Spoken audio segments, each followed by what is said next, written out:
is up, everybody? RaviRam again from RaviRamCPA.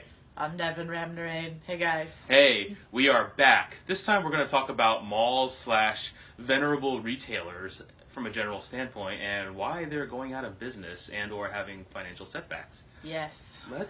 Let me go ahead and start this one. dive right in. Yeah. You may feel like you're fine on the outside. You may even look good.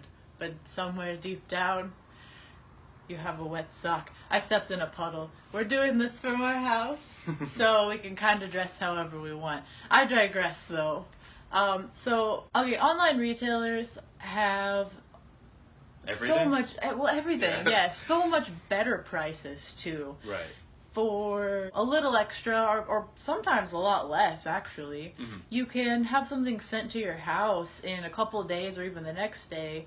Whereas at the mall, you've got to get in your car, you've got to put on pants, you've got to... Find parking. Oh, gosh. Yeah, shoot me. That's especially in cities, is a nightmare. Yeah. Even in smaller towns, though, it's such a hassle. You could Uber, but, I mean, you're going to pay, what, $15, $20 to get to the mall each way? Yeah. No. Yeah, plus, once you get there, the prices are all jacked up. It's ridiculous. Mm-hmm. I'm sorry. I can't begin to describe the amount of styles that I go through because, as a fashion influencer, you got to wear a lot of clothes. Mm-hmm. How much money I have saved from switching from going to the mall on a weekly or bi-weekly or even monthly basis to shopping online, and how much time on top of that. When you're a business owner, time is money. Mm-hmm, absolutely. And I have spent so much time and so much money at the mall that I didn't need. But I digress again. You get to the mall, and let's say you're there at 7:30 because you've got things to do that day. You have to go to work, or you work for yourself, and you just have things you need to get done. The mall's not even open yet. Right. They don't usually open until like 10 o'clock. Yeah, like, really?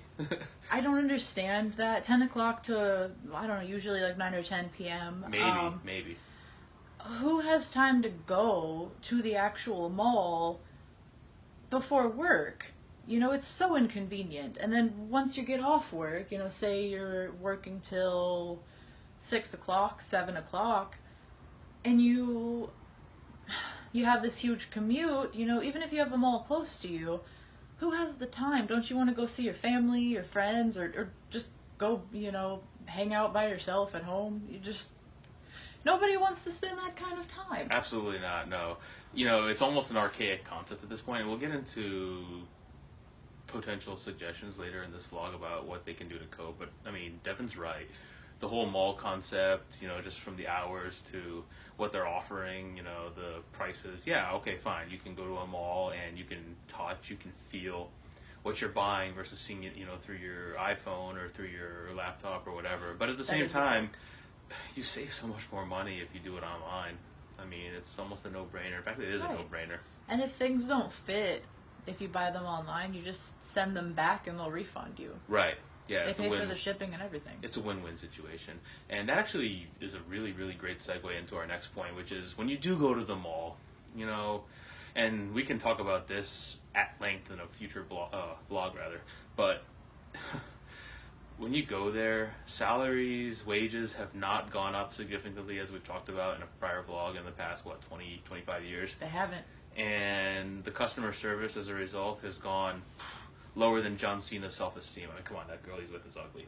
But literally, it's not worth your time. You go there, and it's almost like they're doing you the favor as opposed to the opposite. Generally, I mean, there have been situations. I mean, visiting Devin's family in the Midwest and going to Springfield, Missouri, in the mall there, people are very nice, and that's an exception. People in that part of the country are generally nice people. But even then, Yeah. you can see just the level of kind of defeat in their eyes sometimes. They're kind of ho-hum about what they're doing because they're not getting paid that much to do it, and customer service is a nightmare. Right. You deal with so many people who don't know what they're talking about, or ask you too many questions, or yell at you.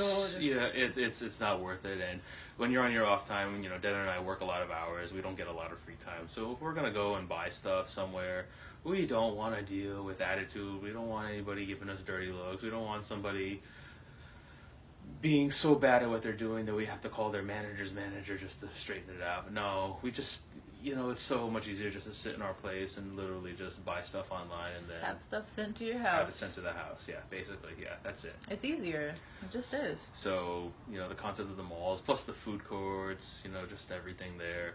It's a zoo. It's a zoo. Well, besides the fact that it's a zoo, what are you paying to just go to a random pizza place in a mall and get 2 slices? You're looking at that and a soda, $10. $10 for 2 slices and a soda? Yeah, and it's not usually a fine, dining experience that you're going to get at the mall. No, it's usually not. you It's try just to fast food. Do you want me to describe the bathrooms at the malls? I think a lot of people on this vlog have already experienced the bathrooms at the mall. Let's leave that one alone for a second. Yeah. I wouldn't eat off the floor in there. Probably not for anything less than 30 million cash. You can't pay me to do that. Not even. Yeah. I want to live. Yeah. Exactly. I want to be able to spend it. All right. Yeah. And point number 3. So with all those things mentioned, let's be a little positive for a second.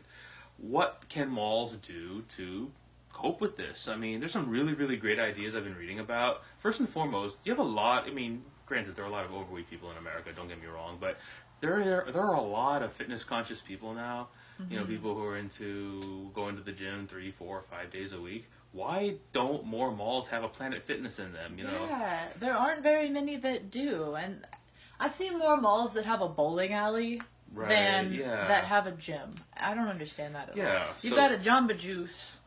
Why don't you have a gym? Right, and let's be honest, most businesses are trying to cater to millennials today. Where do millennials spend most of their time outside of work? They're either at the gym, Apple Store, gym, Apple Store, or at the bar. Why not bring the gym, Apple Store, and bar into the freaking mall? I mean, it makes perfect sense. Valid, or open some dance halls. Yeah. Or what do they call? What do the kids call those these days? Clubs. Yeah, exactly. Yeah, been there, done that. But at the same time, why can't a mall have an adjacent club?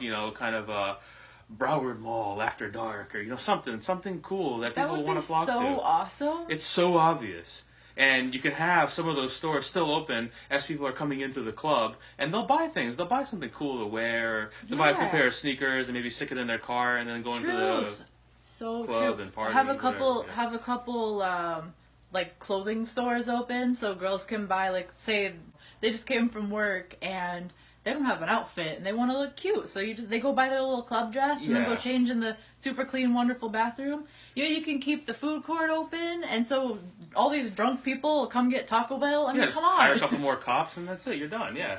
The hours need to change. The amount of things that they have to do needs to change. Right. You go to a bigger grocery store. There are reasons why some of these smaller retailers that are were doing well, if it's like a decade or two ago, or more, are dying. Right. Because you go to a place like Walmart, etc., and they have everything. Right. We've mentioned that in a previous vlog as well, but if the mall wants to compete with, large entities like Amazon, they need to incorporate things like that, because nobody wants to get out of their house anymore. Right. Things and people change, over time.